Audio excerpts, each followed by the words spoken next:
അമ്മ അങ്ങനെ കുഴപ്പക്കാരിയൊന്നുമല്ല. ഇപ്പോഴും അമ്മയോട് ഇവിടെ അമ്മ അങ്ങനെ കുഴപ്പക്കാരിയൊന്നുമില്ല. അമ്മ കാരണം പ്രശ്നങ്ങളൊന്നും ഉണ്ടായിട്ടില്ല. ചില കണക്കുകൾ വീട്ടാനുള്ളതാണെന്ന് കരുതി മനസ്സിൽ ഇപ്പോഴും അതൊക്കെ സൂക്ഷിച്ചു വെച്ചിട്ടുണ്ട്. ഉണ്ട്. ഇല്ലേ അതുമില്ലേ? കണക്ക് വീട്ടാനാണ് പണി ഇവിടെ. ഞാനങ്ങനെ പ്രതികാരം വീട്ടുക അങ്ങനെയൊന്നുമില്ല. ഇല്ല. ഐ ഓൾവേസ് ബിലീവ് ഇൻ കർമ്മ. കർമ്മ എന്നുള്ളൊരു സംഭവം ഉണ്ട്. നമുക്കത് എന്താ പറയാ, അങ്ങനെ പ്രതികാരം വീട്ടുക, നമുക്ക് നമ്മളുടെ സന്തോഷത്തിന്റെ പുറകെ പോവുക, അത്രേ ഉള്ളൂ. അല്ലാതെ അവരോട് പോയിട്ട് പ്രതികാരം വീട്ടണം. എനിക്ക് ഒരാളെ ഇഷ്ടമല്ലെങ്കിൽ ലൈക്ക് ഞാൻ മാക്സിമം അവോയ്ഡ് ചെയ്യും, അത്രേ ഉള്ളൂ. ഇങ്ങനെ പറയാ, ഞാൻ ആ നമ്മളുടെ വേൾഡിൽ അവരില്ലാത്ത രീതിയിൽ ഞാൻ പിന്നെ ആ ഫേസേ കാണൂല. ഇല്ല, അത് ഞാൻ എൻ്റെതായിട്ടുള്ള സന്തോഷത്തിൽ, അല്ലെങ്കിൽ എനിക്ക് നമ്മൾക്ക് ഒരുപാട് കാര്യങ്ങൾ ചെയ്യാനില്ലേ, ചുമ്മാ റിവെഞ്ചിന്റെ പുറകിലൊക്കെ പോയി കഴിഞ്ഞു കഴിഞ്ഞാൽ. ബട്ട് കർമ്മ എന്ന് പറഞ്ഞൊരു സംഭവം ഉണ്ട്. നമ്മൾ എന്താണോ ചെയ്യുന്നത് തിരിച്ച് നമുക്ക് എപ്പോഴായാലും നമുക്ക് കിട്ടിയിരിക്കും. ഐ ഓൾവേസ് ബിലീവ് ഇൻ കർമ്മ. ഒരു സിനിമ കണ്ടിട്ട് ഞാൻ കൂടെ അതിലുണ്ടായിരുന്നെങ്കിൽ എന്ത് രസമായിരുന്നു എന്ന് ആശിച്ചിട്ടുണ്ട്? ഒരുപാട് വട്ടം. ഉണ്ടോ? ഏതൊക്കെയാ? 2 പടം പറ. എനിക്കിപ്പോ റീസെന്റ് ആയിട്ട് പറയാനാണെങ്കിൽ കൊറേ പടം തോന്നിയിട്ടുണ്ട്. ഇതില് ഒരു പടമായിട്ട് എനിക്ക് ഏതെങ്കിലും കാണും.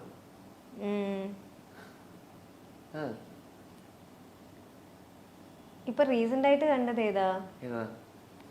പാച്ചു ഉണ്ടായിരുന്നു, പാച്ചു അത്ഭുത വിളക്കും. അത് കണ്ടപ്പോ എനിക്ക് തോന്നി അതിലൊക്കെ ഒരുപാട് ക്യാരക്ടേഴ്സ് ഉണ്ടല്ലോ. സിനിമയുടെ ഭാഗമാവണോന്നാണോ തോന്നിയത് അതിലെ, അതോ നായിക ചെയ്ത ക്യാരക്ടർ?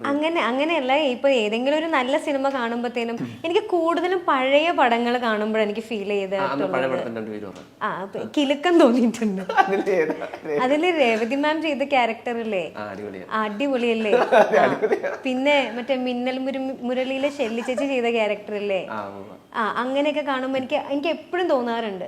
അത് സിനിമ കാണുമ്പോ മാത്രല്ല, ഇപ്പൊ നമ്മള് റിയൽ ലൈഫിൽ ഏതെങ്കിലും ഒരു ഡിഫറെന്റ് ആയിട്ടുള്ള ഒരു ക്യാരക്ടർ ഞാൻ മീറ്റ് ചെയ്യുമ്പോൾ എനിക്ക് തോന്നും, എനിക്ക് ഈ ഒരു ക്യാരക്ടർ നമ്മൾ പ്ലേ ചെയ്താൽ എങ്ങനെ ഉണ്ടാവും എന്നൊക്കെ എനിക്ക് തോന്നും. മനസ്സിനെ വിഷമിപ്പിക്കുന്ന ഓരോ കാര്യങ്ങൾ ചെയ്തു കൂട്ടിയ മനുഷ്യരോട് നിരുപാധികം ക്ഷമിക്കാനുള്ള മാനസിക ശക്തി സ്വയം ഞാൻ ആർജിച്ചിട്ടുണ്ട്. ക്ഷമിക്കാനുള്ള ശക്തിയോ? ക്ഷമിക്കാണ്ട് നമുക്ക് ജീവിക്കാൻ പറ്റില്ല. നമ്മളോട് തെറ്റ് ചെയ്തവരുടെ ഒക്കെ നമ്മൾ ഇങ്ങനെ വെച്ചോണ്ടിരുന്ന നമ്മൾക്ക് തന്നെയാ ബുദ്ധിമുട്ട്. പെട്ടെന്ന് ഇപ്പൊ ഒരു ദിവസം ഇന്ന ആളായിട്ട് മാറാനുള്ള ശക്തി കിട്ടുക, എന്തായിട്ട് മാറും? ആരായിട്ട് മാറും? ഇന്ന ആളായിട്ട് മാറാനോ? എനിക്ക് ആളായിട്ട് മാറണ്ട. ഞാൻ മേഘനായിട്ട് തന്നെ ജീവിച്ചത് എനിക്ക് തീർന്നിട്ടില്ല, സന്തോഷം തീർന്നിട്ടില്ല. എന്തോരം കാര്യങ്ങൾ ചെയ്യാനുണ്ട്, അപ്പോഴെനി വേറെ ആളായിട്ട് മാറാൻ പോണ ഞാൻ.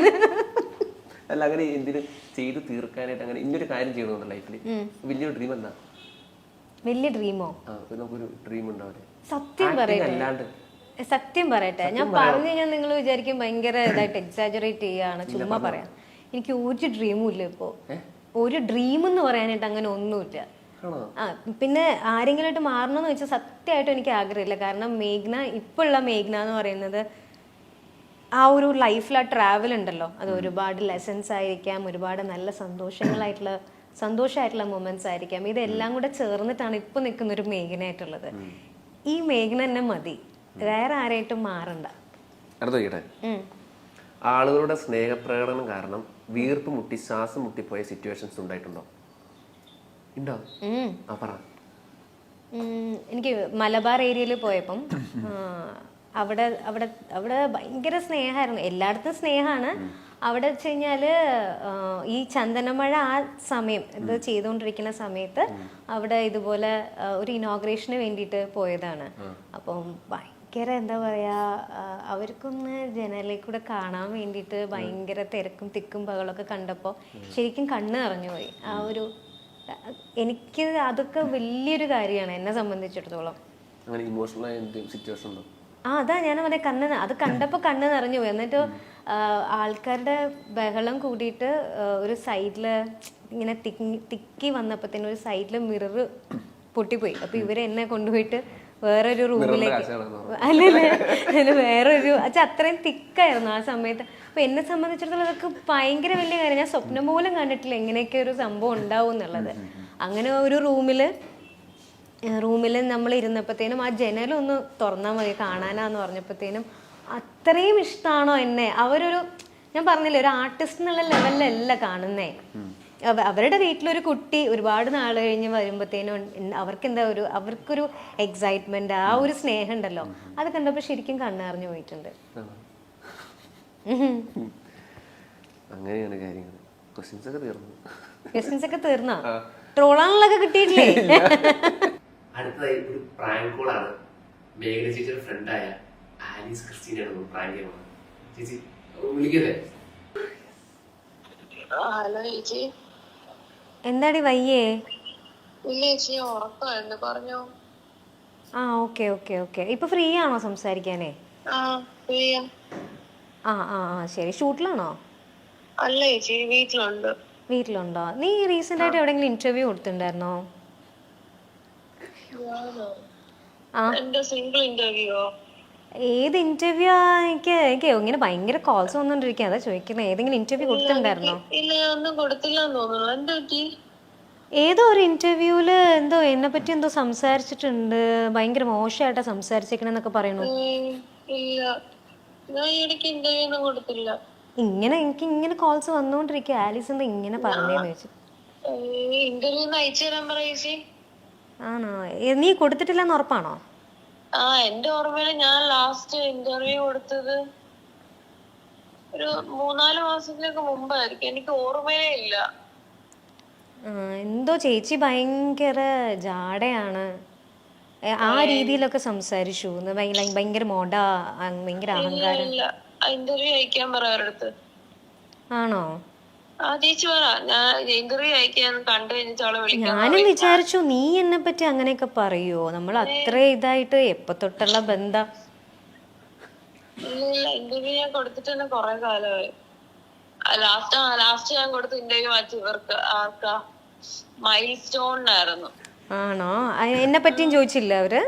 ഇല്ല, അവരൊന്നും ചോദിച്ചില്ല. അവര് ചോദിച്ച മുഴുവൻ സജിനെ പറ്റിയായിരുന്നു, എന്നെ പറ്റി പോലും അവരൊന്നും ചോദിച്ചില്ല. ആണോ? എനിക്ക് ആകെപ്പാടെ ഭയങ്കര വിഷമായി പോയടാ, അതാ ഞാൻ വിളിച്ചത്. എനിക്ക് കാരണം ഇത്ര ഇതായിട്ടേ നീ അങ്ങനെ പറയോ എന്നെ പറ്റി എന്നൊക്കെ ആയിപ്പോയി എനിക്ക്. ഇല്ല അല്ലേ? ഞാൻ ചോദിച്ചു അവരടുത്ത് അയച്ചു തരാനുണ്ട്, പക്ഷെ കണ്ടവരണ്ടരെ വിളിച്ചിട്ട് അയ്യോ ഞാൻ ഫസ്റ്റ് കണ്ടതാണ്, ഇപ്പൊ എവിടെന്ന് അറിയത്തില്ല. ഞാൻ ലിങ്ക് ചോദിച്ചു അവരടുത്ത്, ഒന്ന് അയച്ചു തരാൻ പറഞ്ഞു. ഇല്ല അല്ലേ? Okay okay. അതെ, ഞാനിവിടെ മൈൽ സ്റ്റോണിൽ ഇരിക്കുവാ, പ്രാങ്കാ.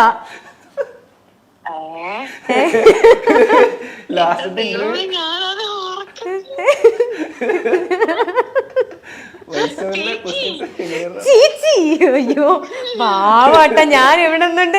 നീയാണെങ്കിൽ ഞാൻ ലാസ്റ്റ് കൊടുത്തത് മൈൽ സ്റ്റോണിന്റെ ഇന്റർവ്യൂ ആണെന്നൊക്കെ പറഞ്ഞോണ്ട് ഞാൻ ദൈവമേ, ഞാനിവിടെ നിന്നുണ്ട് വേർക്കുമായിരുന്നു. ഇവര് വിടുന്നില്ല, ഒരാളെ വിളിച്ചേ പറ്റുള്ളൂ, ഒരു ഫ്രണ്ടിനെ വിളിച്ചേ പറ്റുള്ളൂ എന്നും പറഞ്ഞോണ്ട് പ്രാങ്ക് ചെയ്യാൻ പറഞ്ഞിട്ട്. പാവട്ടോ, നന്നായിരുന്നു.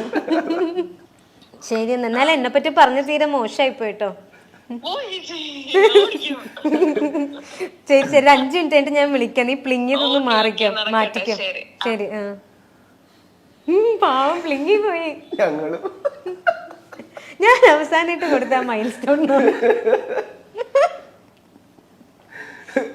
പാവട്ടോ. പക്ഷേ വെബ് സീരീസിന്റെ കാര്യമൊക്കെ പറഞ്ഞു.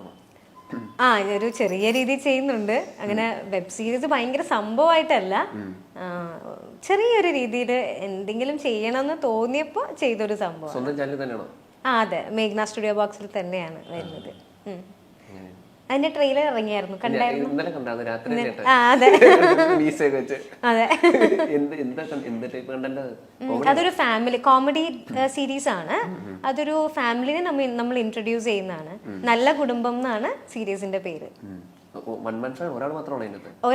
ഞാൻ മാത്രമാണ് അതിനകത്ത് അഭിനയിക്കുന്നത്. പക്ഷെ മോസ്റ്റ്ലി ഞാൻ തന്നെയായിട്ട് മാക്സിമം ശ്രമിക്കാറുണ്ട് എല്ലാം ചെയ്യാൻ വേണ്ടിയിട്ട്.